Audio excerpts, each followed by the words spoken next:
was running around picking up this thing. It's from 2000. It's a Warwick Corvette Fretless, and I love it. Got it from a bookstore, of all places. I saw it a while ago. The only difference on this one, it's interesting, doesn't have the MEC. We'll get right into it, right? It doesn't have the MEC pickups on it. They're EMGs, and the knobs are a little jacked up. So I'm gonna have to take it into the Bass Place, which is a shop out here, literally the name of it. And they're amazing, to see what they can do about it. I don't want to say love, well, I love the way it feels, that's for sure. I've never had a Fretless before. I've played them, but never actually like sat there for an hour or hours. It was a late night again. I said I had a lot of fun late night on the last one. And of course girls are like, what do you mean you had a like fucking great night? I was playing bass and making nails. Anyway, the nail part is what I do for art. That even sounds weird. Regardless, yeah, I've never put that many hours into it, and it just sounds so smooth. With the pickups being EMGs and aftermarket, like I said, I have to bring them into my bass shop locally over here to see what the hell's going on with it. But I also know the EMGs sound really good. Like, they take away that growl that Warwicks are known for, and it's a brighter kind of tone to it. Also, I'm saying that comparing it to a Corvette Proline Warwick that I have that's fretted, so I'm gonna get that checked out. But just right off the bat, playing this thing, I feel like I'm pulling my ear to make sure it's in tune every time, because there's no lines on it. I mean, there's the dots, which are fine and great, but even the lines are a little tough to go through. So it's really all by ear. And then sliding up is, I don't know if I like it or not.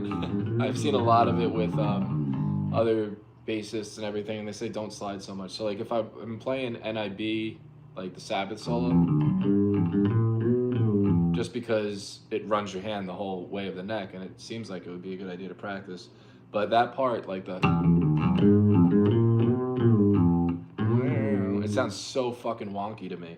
So I'm trying not to slide, oddly enough, more often than you would think you would. So it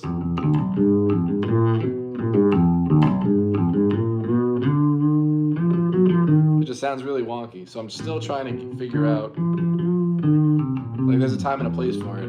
But again, I'm less than 24 hours playing this thing. So I put a short up with the Star Spangled Banner. I think I just played it down here. Well, it should start on C.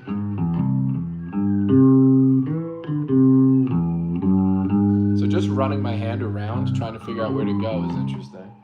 Oh, there goes the fire truck. So, but I really do like it. And like I said, I gotta bring it in to the Bass Place. Thank you. To see what's going on with the electronics. It sounds great. I mean, and like I said, it feels amazing. So it's from 2000. I went into Bookman's, an original name for a bookstore, out here in Phoenix, and the guy was really cool. It was listed for 13, and then I asked him if I could play it, and before I could mention anything, I can't play Sledgehammer yet. I was messing with Sledgehammer last night a little bit. I'm not gonna do it yet. I gotta figure that one out tonight. But yeah, I'm really looking forward to playing Sledgehammer. But the guy knocked off fucking $300 before I even picked it up, and I was like, okay. I should learn some death on this, like I believe philosopher. Okay, those are all just words to me, but I'll look it up. If he asks me to learn it, I will learn it. Like, that's the point of this channel. But back to that guy, he was really cool. I forgot his name. I don't even think I got it. But when I was leaving, I checked out. This could be anything. The philosopher. Oh, the band Death? Yeah, amazing. Okay. I don't know philosopher, but I'll definitely listen to it. I like Death. So when I was leaving, he, I mean, people say this, so I don't know. Maybe it was just, I'm in my car, I'm driving, like, what the fuck just happened? He said happy shredding to me as I was leaving. I was like, oh, okay, you too. I'm like, maybe he actually saw the channel. I don't know. But the guy was cool. So for $1,000 for this thing, I know new, they're like 31 or something like that. There's no belt burn.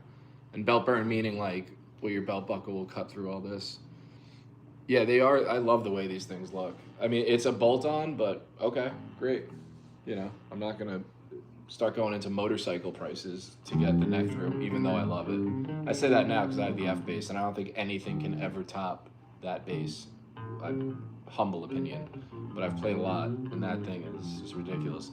But as far as the fretless goes, I'm loving this thing. And then it's also like to get used to playing it, it's learning a new instrument.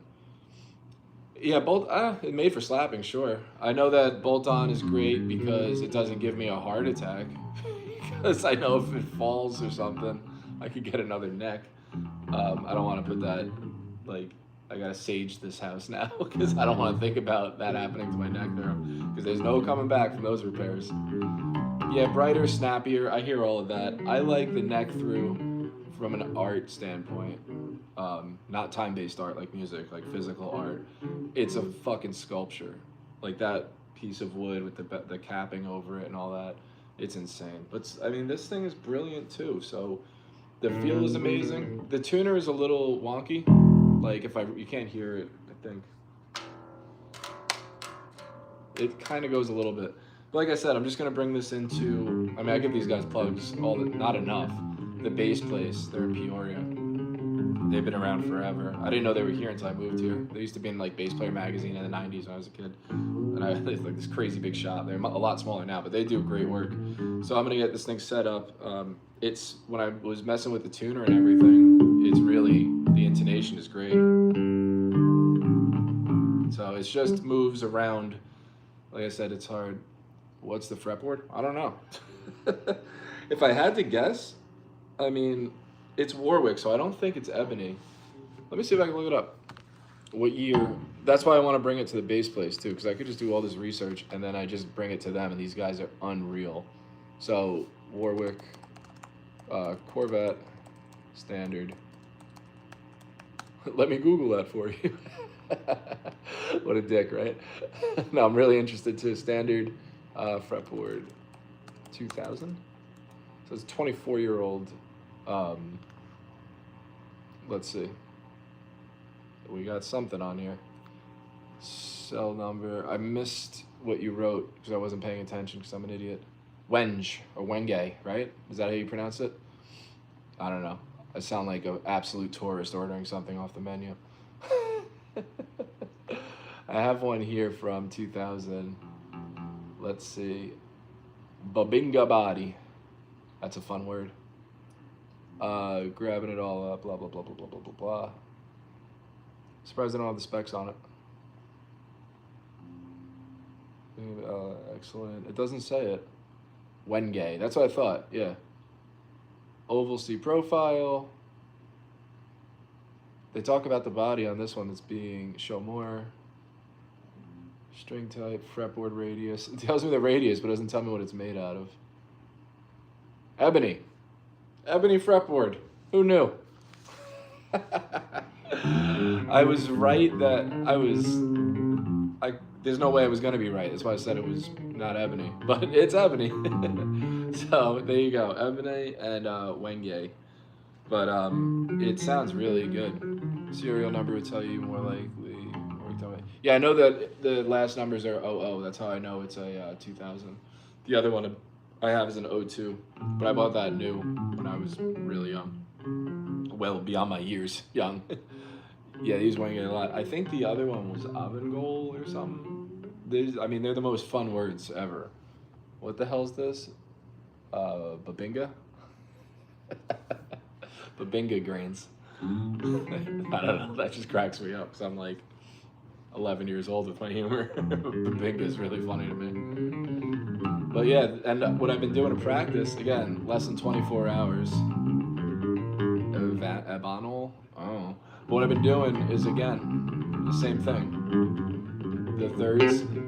I gotta cut my fingernail, Jesus. I don't know if anyone heard that. That's a huge one that no one talks about enough. When your fingernails get long, you get that sound. It sucks. So what I've been playing, ADD is great, is the major scale, 2-octave major scale in thirds.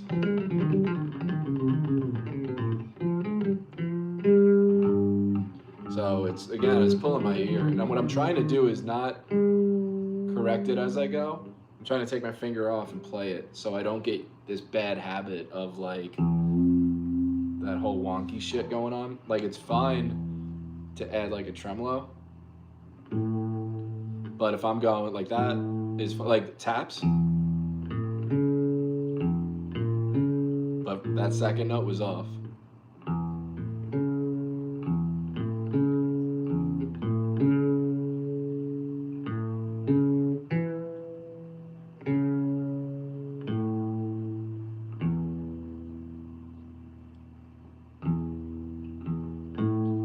Which is fine, but if I'm missing a note, that just sounds so stupid to me. Again, I'm just going by my own ear. But yeah, practicing.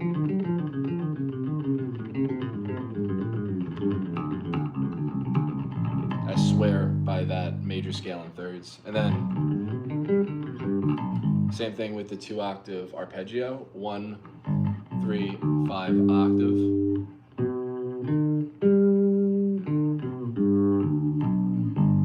Always works too. Anything to move my hand across the entire neck. That's what I've really been practicing. Because in one fixed position, it's not hard at all. I can do that all day long. But once I have to mess around with that, and also not to slide so much. You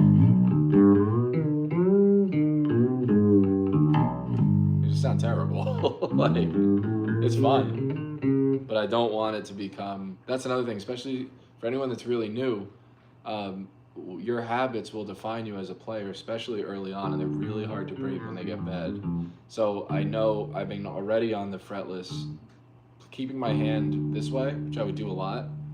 I have to really work on my technique and pull my pinky up more so it's more parallel, because that's where you get kind of weird notes like that.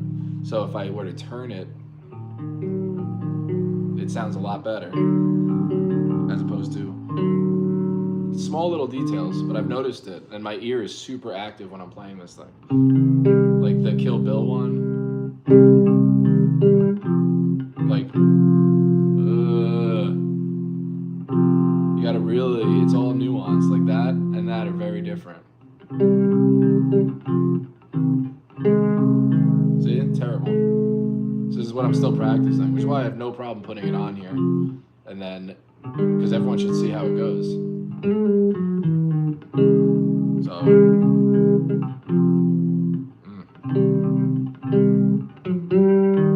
and the other thing is to play a drone.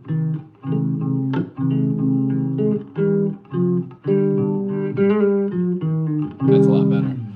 A drone meaning if you can, I haven't done this yet, but the idea is there, to get a loop, I'm sure it's on YouTube somewhere, everything's on YouTube, to get a loop playing a piano piece that's in one key. Much more touch sensitive. Yeah, it really is.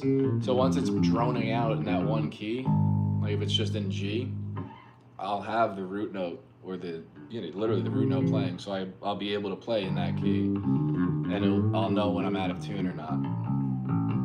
So there's that part to it. No effects, no compression, no chorus. I'm not messing with any of that stuff until I could actually sound good. I swear by that too, because I know when I could boost the mid on this though. Just the bridge pickup.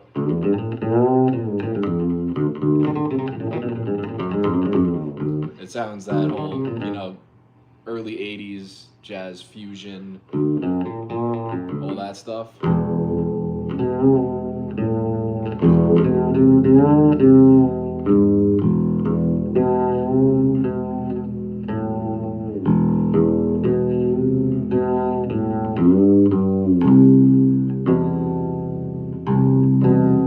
That's the other thing, it really can sing, like actually sing. It's not really I don't look at it in this short time like it's just a bass. Well, it is just a bass, but it's a lot of melody. So that riff, like,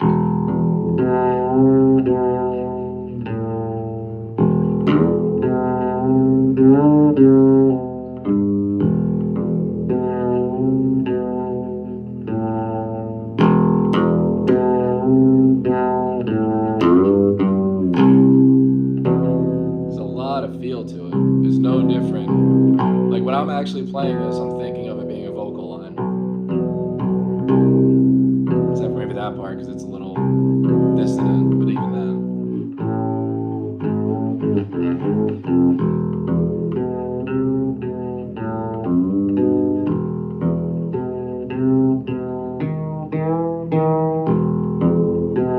And that was off tune.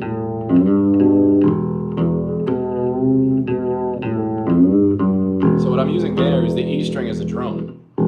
Because if it's not in tune, there it is. Like that's not gonna work.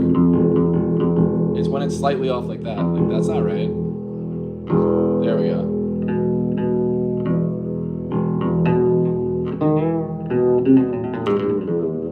And then that's just with the bridge pickup. So it gets that twangy. And then that's both pickups going. You'd have to use headphones for this. Because I know the cell phone doesn't really work. It works really good in my car when I plug it in with Apple Play. So that's with both pickups on. EQ noon. So halfway, low and mid.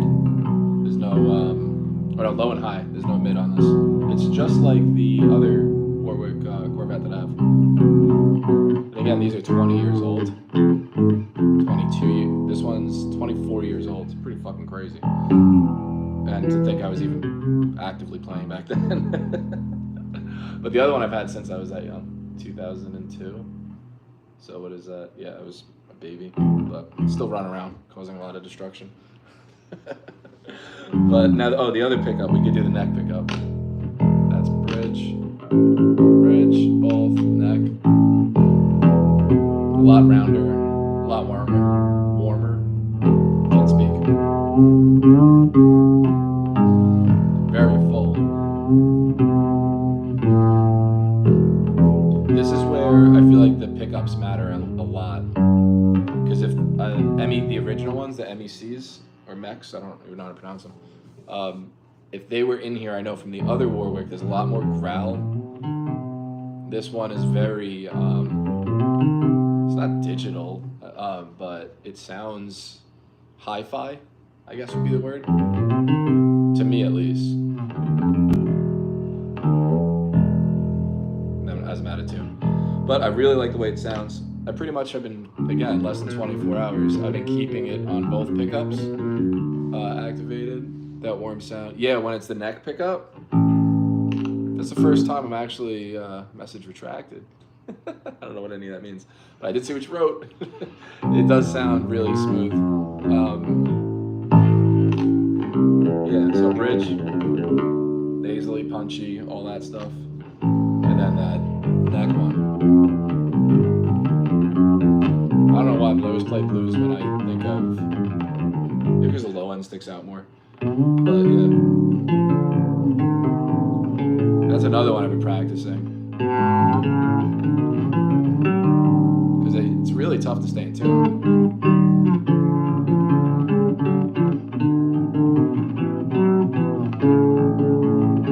It's a little wonky. There we go.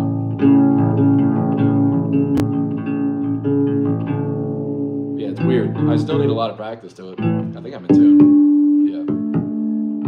I also have to get it set up, but I don't want to start blaming the fucking bass for why I can't play a fretless. That's not how this works. But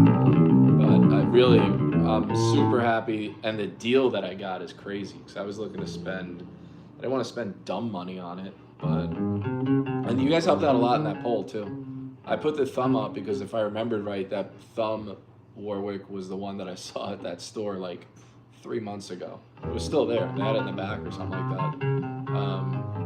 But yeah, it's Bookman's on 19th Ave and I think Northern. It's a fucking rough area.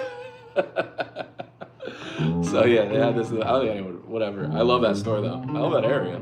It's just a little rough. If you're gonna go over there, if you wanna go sightseeing, check out QT on Northern and 19th. Is it not Northern and 19th? It's over there somewhere. Bookman's and the QT is definitely, might be Dunlap and 19th. Place is rough. It's always a good time. But the bass is amazing, and the dude was cool as hell for giving me such a deal on it. So I still may or may not change the EMGs back to the MECs. I don't know. That sounds like a chore that reeks of effort, and I shouldn't be changing. But when I say I'll change it, it'll be well into the future, because I don't believe in changing gear until you know how to play really well. And I don't know how to play this thing really well. I could fake it and like maybe fool people. I don't know what I'm doing. Every time I've picked this up in the 12 hours I've had it, oh, maybe 24 hours now, I've learned something new every time. So it really feels and is a completely different instrument, but it's adaptable without a doubt. And the biggest thing is play things across the whole neck. Like that NIB solo.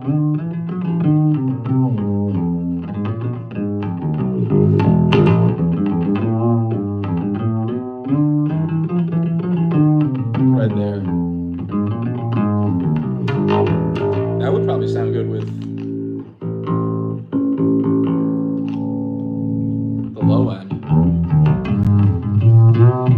Yeah, the EMGs. I didn't put them in. It's a used bass from 2000. So there's EMGs in this thing. That's what I was saying at the beginning, is like the MECs, which are the first ones, the stock ones. I love them. I have a Corvette Pro line fretted bass. But with this, the EMGs came with it, and the knobs are different too. The knobs are all beat to shit on this one, and they're not the metal ones. So someone definitely upgraded it. They wanted more hi-fi sounding pickups. I think they're hi-fi sound. They take away, they don't sound, Jesus, they don't sound like, they don't have the growl, like the throatiness of it, as I fucking choke. The MECs and the other Warwick that I have, same model, but it's fretted. It has a, I don't want to say you could hear the wood tone to it, because that's just arrogant. But it has a growl, it has like a Stingray kind of growl to it. It's all of its own. It's not, you wouldn't mistake it for a Stingray, but it has a growl, a most definite growl to it. This one is a lot more smooth. Might be better for that like fusion stuff with this thing.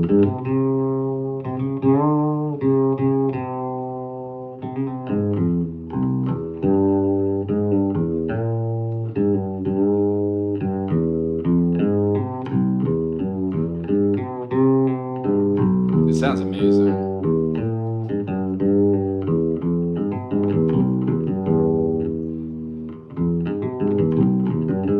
And I find myself playing in ways I never would before. Like, it really feels like you're making it sing. Just naturally, the way you write or the way you improv or whatever. For me, I'm not just sitting there like, I mean, I could just shred.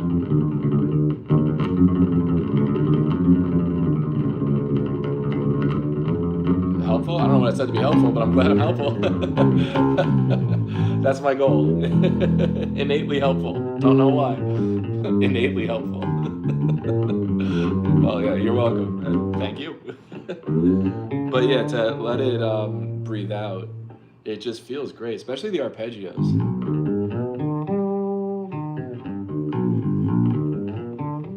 And then I haven't done this yet, but there's a 6/8 thing I always work on.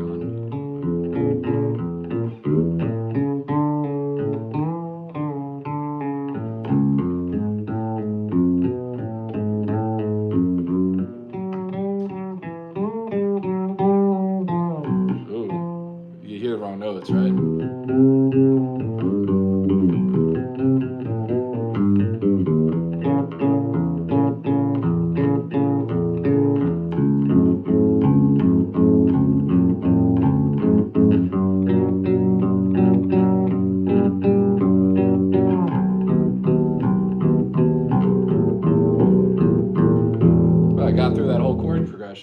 So that's a good one to practice. I'm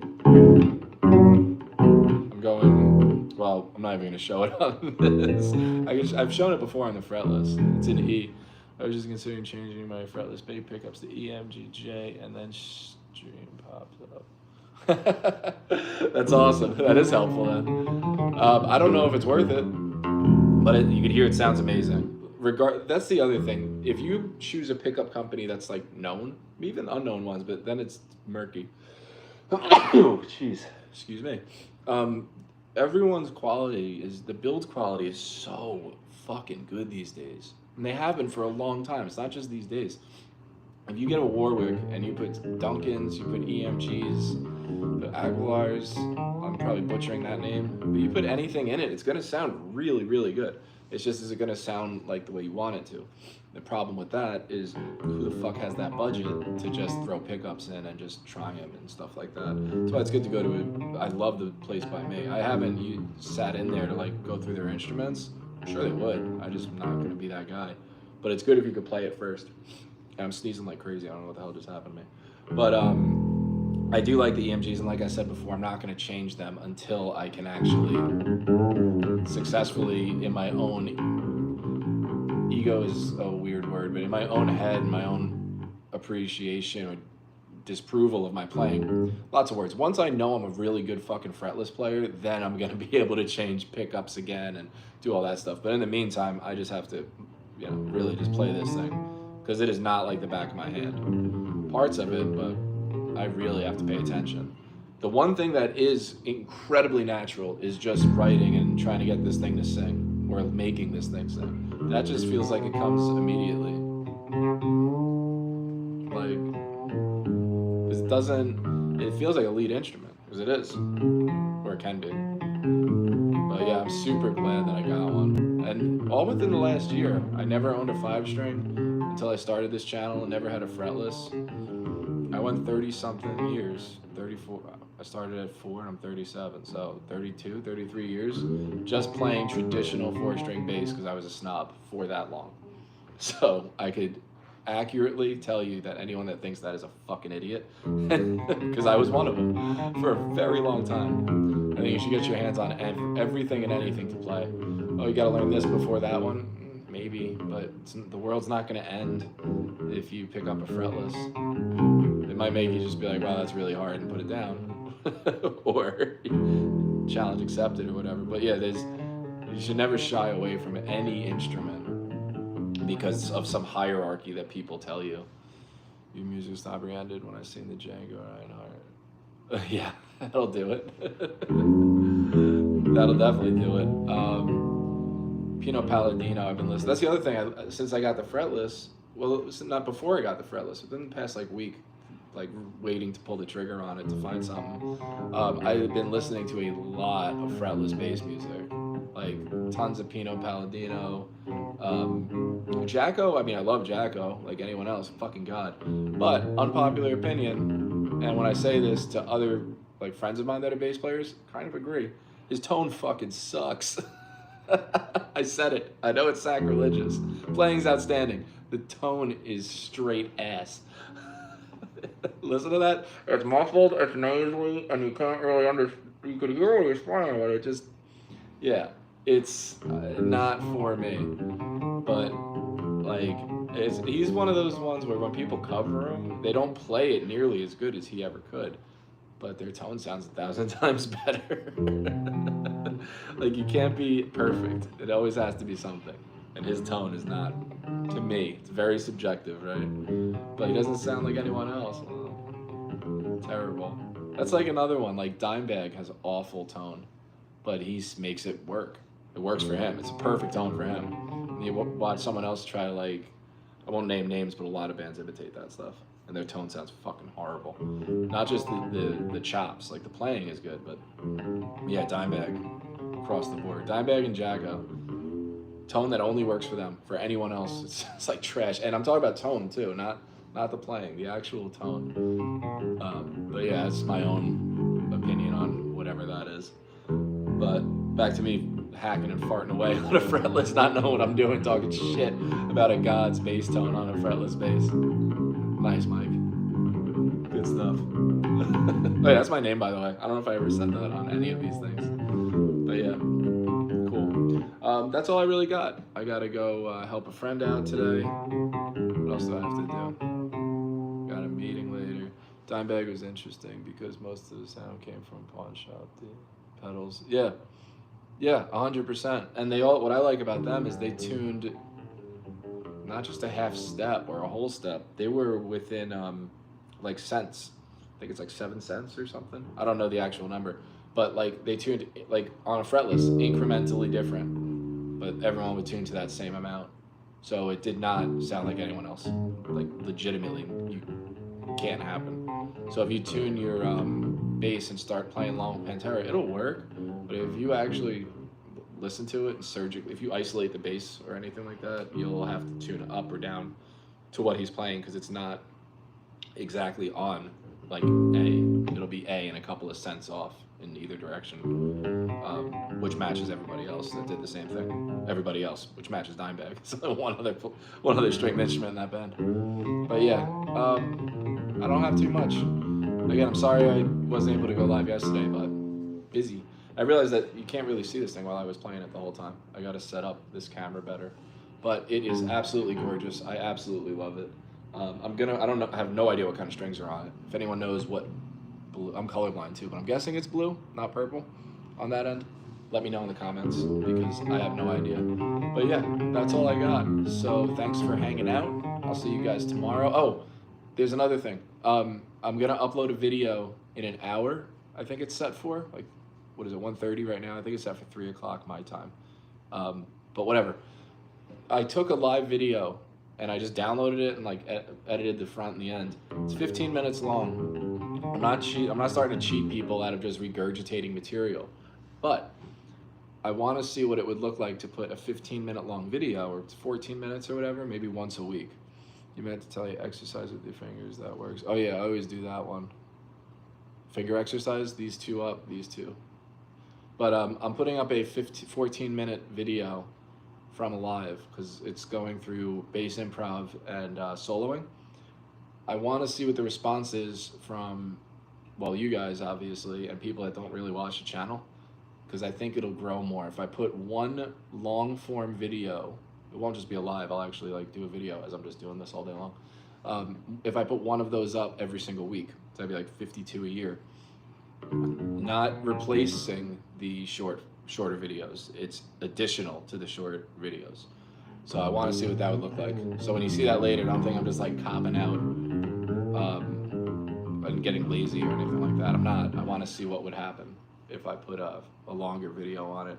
I also think that these videos, I know that these videos don't get promoted, or they're called impressions, because they're less than, I think it's 8 minutes is like the main one that YouTube tries to push out there, because they want people watching longer and they want to stay on the platform. All this other bullshit I never knew about until now, or learning about. But all those words to mean, hey, don't think I'm getting lazy.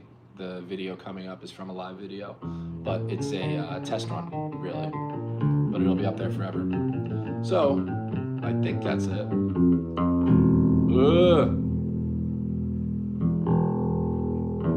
There we go. I gotta go practice. Enough, you guys know, obviously I'm not that good. So, but I'm trying. So happy shredding. Thank you guys all very, very, very much. Same time, same place tomorrow, and see you then.